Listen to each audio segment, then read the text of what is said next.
Firidun müəllim, o əsrin 100 il öncə də 100 il öncə milli liderimiz Məhəmməd Əmin Rəsulzadənin ərəb əlifbası ilə bağlı israrları o idi ki, Türkiyə ilə bir olaq. 100 il sonra da o israrlar mən düşünürəm ki, Türkiyə ilə hər anlamda bir olmaqdan ötürü idi. Amma bunun təbii ki... O dövrdə, Rüfət bəy, Türkiyədə 2 dənə dil var. Biri xalqın danışdığı dildir, bugün də o bizə yaxındır. Çox. Bu dil Qarsdan tutub, Diyarbakır'a, Ərzuruma qədər olan ərazilərdə bizim kimi danışır. Şərqi Anadolu. Hə, bizim kimi danışır. Amma Aralıq dənizi sahillərinin bölgələrində olan danışıq dili yerli xalqlar olubdur. Orada Osmanlı İmperiyası qurulandan sonra onlar da yavaş-yavaş türkləşiblər. Həmin o yerli xalqların Gökçe Türk olmayan tayfaların danışığıdır, Türkçe danışığıdır. Lazlar var, digərləri var. Yox, Lazlar, Allah şükür bizim kimi danışır. Mən Batı Anadolu'nu nəzərdə tuturam. Anladım. Ege bölgəsi. Ən çox da İstanbul çevrəsi. Onlarda Osmanlı sultanlarının hərəmxanasında formalaşan o dil işlədirlər. O hərəmxanada da kimlər olurdu? Rumun qızı, Rus qızı, nə bilim, Slovak qızı, Erməni qızı da. Onlar müxtəlif xalqlarda öz ləhcələrini gətiriblər. Bir ortaq dildə danışmalıdırlar da. Onların danışdığı ortaq dildir. Gəliyor, gediyor, nə bilim, nə belə şeylərlə. Ona görə Türkiyədə 2 dil var. Nə yazıq ki, Türk ədəbi dilini o variantını işlədirlər. Saray güz göstərir də, eləmi? Elit tayfanı işlədirlər. Yəni, Türk xalqı kimi qaynata, qaynana demirlər. Qayınpedər, o da fars mənşəli. Nə bilim, Avropa sözləri çox işlədir. Mən həmişə etiraz edirəm. Pardon, mersi, nə bilim. Deyirəm, bizim dildə siçan varsa fare niyə deyirsiniz ərəbcə? Yəni, acələ etmək əvəzində bizdə tələsmək var da, elə deyilmi? Yox, açar varkən niyə anahtar deyirsən? Anahtar deyilsin, doğru. Bizdə də o qüsurlar var da, alınma sözlər, 10 minlərlə ərəb yox, Türkiyənin imkanları o qədər geniş olub ki, biz indi 70 il müstəmləkə dönəmi yaşamışıq, amma Türkiyə həmin dönəmdə cumhuriyyət qurub, gör nə qədər imkanları geniş olub. Türkiyə daha bu yöndə irəli gedə bilərdi. Amma dilçilik baxımından Azərbaycandan çox geri qalırlar. Niyə məsələn qalmalıdır? O elm inkişaf eləməyib. Məsəl üçün, Türk ölkələri içərisində ən inkişaf eləmiş dilçilik məsələləri Azərbaycan idi. Sonralar burada zəiflədi, Qazaxlara keçdi, Tatarlara keçdi. Türkiyədə məsəl üçün sintaksa aid bir dənə kitab çap olunmuyub bu günə qədər. Amma Tataristanda yüzlərlə kitab çap olunubdur sintaksa aid. Yəni, elm araşdırmalar da zəifdir. Bayaq misal çəkdim. Yəni, 5-ci sinif həcmində düşünə bilmirlər. Çünki niyə? O sahə inkişaf eləməyib, alimlər azdır. Düzdür, aralarında 5-6 nəfər güclü dilçi var, amma onlar da bütün topluma təsir eləyə bilmir. 32 hərf Azərbaycan əlifbasıdır, 34 də ortaq əlifbası. Orada Rüfət bəy, o komissiyada, simpozumda qərar aldıq ki, biz əsas baza kimi bu 34-ünü qəbul edirik, amma hər xalq oradan öz payını götürür. Məsəl üçün, Azərbaycanda deyək ki, o səsi yoxdur, onu götürməsin. Ya, Qazaxda filan səsi yoxdur, götürməsin. Tatarlar 34-ünü də götürür. Bəli. Və o dövrdə, o simpozumdan sonra bizlə bərabər onlar da qəbul elədi. O 34 hərfli ortaq əlifbanı bir-iki işlətdilər. Sonra Putin hakimiyyətə gələndə ləğv elədi. Putin ümumiyyətlə Tataristanın müstəqilliyini də aradan apardı. O gündə deyir ki, Tataristan dövlətinin rəisi, demir ha prezident. Prezident üsul idarəsi, o Mirtemir Şamiyev zamanını xatırlayırım. İndi 34 hərfli ortaq əlifba qəbul olundu. Mən məsələn son günlərdə Sosial şəbəkələrdə də rast gəldim. Bunun perspektivini görməyənlər də var. Və uzun illər bunu arzu edənlər də var ki, ortaq əlifbamız olsun. Və bir məqamı da siz çox gözəl dediniz ki, biz 33 il bu məsələdə öndük. Yəni Azərbaycan bu məsələdə belə deyil, liderliyi əlinə ala bilər. Çünki 2 hərf istisna olmaqla öndə olub. Gerçəkdən siz perspektivi necə görürsünüz? Salamlar dostlar və əziz Rüfət bəy. Sizin dil haqqında apardığınız intervyu Firidun müəllimlə mənim diqqətimi çox çəkdi. Qabaqca baxmışdım. İndi də ən həssas və önəmli bölümünü 7 dəqiqə yaymısınız. Sizin bu danışığınızda ən önəmli bölüm elə bu bölümüdür. Elə bu 7 dəqiqə. Türkiyədəki türk standart dil ilə Azərbaycanda ya Azərbaycan Respublikasında olan türkçənin standart dilini qiyas halinə gətirir. Biri budur ki, ortaq əlifbanın meydana gəlməsi biraz çox sevindirir deyə meydana qoyurlar. Ortaq əlifba nəyi həll edəcək, ona düşünən varmı? Ortaq əlifbanın qarşısında və ən önəmli olan Türk dünyasının ortaq dili söz konusu olmalıydı. Kimsə bundan amma danışmır. Yəni kimsə əlifbanı öyrənməklə bir dili yaza bilməz. Hətta bir dili oxuya da bilməz. Əlifba sahəsində fərqliliyə baxın. 34 hərf seçilib ki, ortaq hərflər olur. Azərbaycanınki 32-dir, Türkiyəninki 29-dir. Başqa dillərdə qiyas edəndə 2 hərf yalnız. Yəni 32 hərfə 2 hərf artırırsan, olur başqa türk dillərinin hərfləri. Əcəba 2 hərf ilə biz başqa türk ləhcələrini oxuya bilmirdikmi? Yoxsa yox, ciddi fərqliliklər var oxumaqda və bilməkdə. Yəni türk dünyasında yalnız hərflər ya müştərək hərflərin başa düşməsi, yəni 3-5 hərfdən ibarətdən danışırıq. 30-dan, 20-dən, 15-dən danışmırıq. 2-3 hərfdən danışırıq. Məsələ, Azərbaycanda türkçə ilə Türkiyədə türkçənin 3 hərf fərqi vardır. Burada çox böyük bir sual meydana gəlir ki, əcəba bu 34 hərfi öyrənməklə biz o türk ləhcələri ilə danışıb ya oxuya biləcəyikmi? Məsələ, Tatarı, Qırğızı, Qazağı, Türkməni başa düşəcəyikmi danışmaların və ya yazılarını oxuya biləcəyikmi? Məncə, məsələdə heç bir təfavüt icad olmayacaqdır.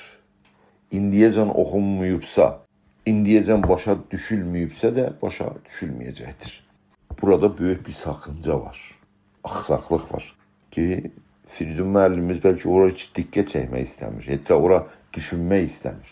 O da ortaq dildir, Türk dünyasının ortaq dili. Ona diqqət çəkmir. Bugün Türkiyədə 80 milyondan çox Türkiyədə olan standart dildən, yazı dilindən istifadə edir. Başqa ölkələrə baxdığımızda, türk dilli ölkələrə, onların hamısının cəmiyyətini bir araya toplayanda 80 milyon olmur. Bu arada bu ölkələrin içində bir ortaq dil seçsəydik, hangi dili Türk dünyasının ortaq dili seçməliydik? Türkiyədə istifadə olan standart dil deyilmi? Bir də diqqətinizi çəkim ki, burada standart yazı dilindən söz gedir. Fərqli ləhcələr və şivələrdən deyildir. Məsələ, Türkiyəyə getdiyimizdə Azərbaycan bölgəsində, yəni İran və Azərbaycan yaxınlaşanda danışılan ləhcə Azərbaycanda olan ləhcədir. Yəni, h yox, x işlənir. Yəni, 2 hərf h və x işlənir. Türkiyədə bu cür danışanda x işlədirlər. Yəni, kimsənin ləhcəsi dəyişilməyəcək ki, dünyada ləhcələr dəyişilməz. Amma yazı dili bir sıra reformlarla gəlişdirilir, inkişaf edilir. Dünyanın hər yerində ona dil reformu deyirlər. Türkiyədə dil devrimi deyiblər. Bəziləri onu hərflər devrimi deyirlər. Yəni, ərəb əlifbasından Latin alfabesinə keçmə. Yəni, Firidun müəllimə demək lazımdır ki, hər kəs x da x deyə bilir. Amma yazı dilinə gəldiyimizdə hər kəs standart dilindən yazmalıdır. Bu arada yenə də bir parantez içində parantez açmamız lazımdır. Türkiyədə istifadə olan standart dillə Azərbaycanda olan yazı dilinə baxdığımızda 3 hərf fərqlənir. Yəni ə hərfi, G hərfi və X hərfi. Yəni bu 3 hərf Azərbaycanda çox işlənən, amma Türkiyədə mövcud olmayan hərflərdir Türkiyə əlifbasının içində. Yaxşı, əcəba bu 3 hərfi Türkiyədə mövcud olan alfabə ilə uyum sağlamaq mümkün deyildimi? Məsələ, X səsinin ya hərfinin X yerinə elə Türkiyədə H-yi qoymalıydın və onun üstünə bir işarət qoymalıydın. Yəni bir işarətsiz H, bir də işarətli H olacaqdı. Azərbaycanlılar o işarətli H, X oxuyacaqdılar, amma Türkiyədə oxuyanlar onu elə H oxuyacaqdılar və işarətini görməyəcəkdilər. Ya əgər Türkiyədəki hərflər içində ə səsinə bir hərf yoxduysa, o ə qoyulacaqdı, onun üstünə bir işarət qoyulacaqdı. Yəni Türkiyədə mövcud olan ə oxunurdu, onun üstünə işarət qoyulan e oxunurdu. Yəni Azərbaycanda onu ə, Türkiyədə elə onu e oxunurdu. Amma Azərbaycanda ə, e hərfləri qeyd olub hər ikisi də oxunurdu. Üçüncü hərf G-dir, qələm. Azərbaycanda bu səs işlənir. Əcəba bu G yerinə elə Türkiyədə istifadə olan G yazılardı və onun altına bir işarət qoyulardı. Və o işarətlə Azərbaycanda o G oxunardı. Eyni halda Azərbaycanda yazılan mətnlər Türkiyədə dəqiqən necə ki vardı, elə oxuna bilərdi.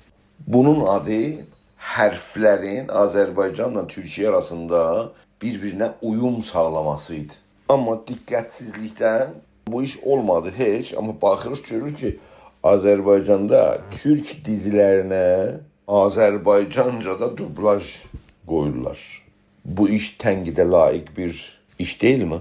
Firidun müəllim Türkiyədə Iğdır mahalına gedib bir denəsəydi ki, orada xalq ağzında xoruldama sözünü işlədir ya horuldama sözünü işlədir, onda bəlkə burada gəlib intervyuda oturub bu sözləri deməzdi. Ortaq dil Türk dünyasını bir-birinə yaxınlaşdırır. Ortaq dilin Türkiyə türkçəsi olması yalnız orada 80 milyonun o dildə danışıq məsələsi deyildir yalnız. O dilin dünyanın ən gəlişmiş səviyyəsində olan dilin olması da səbəblərdən biridir. Bir də Firidun müəllim oturub İstanbulda və Türkiyədə danışan ləhcəni Sultanın sarayının yabancı qızların ləhcələrindən qaynaqlanır deyə meydana gətirməsi də biraz şaşırtıcı olur. Geçmişə baxdığımızda sarayda olan qızlar toplumla heç bir əlaqələri yoxdur ki. Türk dili ləhcələrində məsələ X, H deməni sarayın yabancı qızlarına bağlamaq şaşırtıcıdır mənim üçün. Təbrizdə bir məhəllə var. Yəni Təbrizin kənarında bir kəndidir, amma indi Təbrizin içinə yerləşmiş bir durumdadır. Adı Xətibdir. Məktəbə gedəndə bu Xətibdən gələn uşaqlar da bizim məktəbimizə gələrdilər. Xətibdə X səsi yoxdur, H səsi deyərdilər. Yəni Xətiblilər öz kəndlərinin və ya öz məhəllələrinin adını Xətib deyərdilər, Xətib deyildir. Orada X səsi yoxdur, H səsi vardır. O X deyənməzdilər və X-in içində hər yerdə olanda H deyilirdi. Ona görə padişahın sarayının xarici bir neçə qızın ləhcəsindən türk dili ləhcəsi düzəlmiş deyə Türkiyədə dilçilər nə deyirlər deyə ona da çox maraqlıyım. Və bir başqa tərəfdən bu gün bu məsələni meydana atmaq və Türkiyədə türkçəni küçümsəmək türk dilinin hangi problemini çözəcəkdir? Biraz da əyri oturaq, düz danışaq. Bugün türk dilləri içində siz danışığınızda da bir işarə etdiniz ki, Azərbaycan dövləti və başqa türk dövlətləri sömürgəçi dövlətlərin tərkibində yaşayıblar. Yəni istiqlalları yoxdur dillərini inkişaf etdirməyə. Elə buna görə dedim ki, əyri oturaq, düz danışaq. Bugün Türkiyədə olan türkcə, türk dünyasında mövcud türk dilləri içində ən inkişaf olmuş dil Türkiyədə mövcud olan standart dildir. Mən Azərbaycanda mövcud standart dildə və Türkiyədə mevcut standart dilin ikisini ChatGPT'ye verdim ve oradan sordum ki Azərbaycanda istifadə olan Türkçədə, yəni Azərbaycancada neçə faiz fars dilində sözlər var? Və həmin sualı Türkiyədə mevcut dildə verdim. Türkiyədən çıxan cavab oldu 10-dan 15% fars sözlərdilər Türkiyədəki standart Türkçədə. Azərbaycanda Türkçə standartda isə fars kökənli sözlər 35 ilə 40% arasındadır. Bir də mən özüm də biraz tərcümə işi ilə məşğulam. Yəni gündəlik sözləri Azərbaycan türkçəsi və Türkiyə türkçəsi ilə qiyas halındayım və gündəlik yaşamımda belə bunu yaşayıram ki, nə qədər Azərbaycanda istifadə olan türkçədə fars sözlər Türkiyədən, Türkçədən çoxdur. Əlbəttə bu mövzunu, yəni Türkiyədə standart türkçə və Azərbaycanda standart türkçəni Güney Azərbaycana və İranda yaşayan türklərə gəldiyimizdə tamamilə başqa bir konuya çevrilir və çox önəm daşıyan bir konuya çevrilir. Çünki İranda türklər fars dilinin qarşısında öz dilləri, yəni bu türk dilinin savadsız səviyyədə qalması xüsusən dil rəqabəti sayəsində İranda türklər assimilyasiyona məruz qalmışlar. Yəni öz dillərin fars dilindən axsaq və əskik görmüşlər. Çünki İranda türk dili oxunmur. Amma sual budur. Bugün türklər İranda bu dil assimilyasiyonu ki, əsas assimilyasiyonun dayanaq nöqtəsidir. Dil assimilyasiyonunun qarşısında durmaq üçün mənimsədiyi türkcə fars dilinin qarşısında o dillə rəqabət etmə gücü olması lazımdır. Yəni İranda türklər dil assimilyasiyonuna qarşı durmaq üçün onun qarşısında elə bir türkcəni mənimsəməlidirlər ki, fars dilinin rəqibi olsun. Hətta fars dilindən belə güclücə dünyada adlanmış olsun. Sizcə o türkçə hansı türkçədir? Azərbaycan standart türkçəsi, yoxsa Türkiyədəki standart türkçəsi? Bizim xalqımıza assimilyasiyondan qutarma dil sahəsindəki ən önəmli sahədir. Bu iki standardı türkçənin hangisini mənimsəsə fars dilinin qarşısında güclücə və qürurla daha çox dayana bilər. Sizcə İranda yaşayan türklər bu iki standardı türkçə arasında hangisini mənimsəsələr o dil qüruru onlara geri dönə bilər və o assimilyasiyonla ciddicə bir mücadilə gedə bilir. Bu bir mürəkkəb bir durumun mürəkkəb sualıdır. Bugün İranda Türkiyə türkçəsinin kursları ilə İngilis dilində kursların sayısının fərqi İranda araşdırılıb. Bu araşdırmalar göstərir ki, Türkiyədə türkçənin kursları ilə İngilis dilində olan kursların sayı baxımından bərabərlik edir. Diqqət edirsiniz. Necə bir geniş bir maraq Türkiyə türkçəsinə İranda göstərilir. Yəqin ki, bu sayı türk bölgələrinə İranda gələndə, Azərbaycana və başqa türk bölgələrinə orada güclücə Türkiyə türkçəsinin öyrənməsi söz konusudur. Nə üçün? Çünki o dillə mövcud və hakim dilin qarşısına dirçələ bilir və onun qarşısında dirənə bilir. Və o türkçəyə dayandıqca o çalınmış qüruru ona geri dönür. Əlbəttə türk dilinə maraq İranda bir tərəfdən də Türkiyənin sinema və dizilərinə bağlı bir şeydir. Yəni o dili başa düşülsün. İranlılar gəlib Türkiyədə rahatca alış-veriş yapıb və ya əylənsinlər deyə öyrənirlər. Amma türklərə İranda türk dilini öyrənmək onların gündəlik yaşamı və o yaşamda onların insani qürur və onurları onlara geri dönmədə bir mücadiləyə çevrilir. Amma Firidun müəllim deyir ki, Türkiyədə dil bilimi inkişaf etməmişdir. Bu sözləri Firidun müəllimlə duyanda Türkiyədə dilçilərin Firidun müəllimin bu sözünə reaksiyaları nə ola bilər deyə merak edirəm.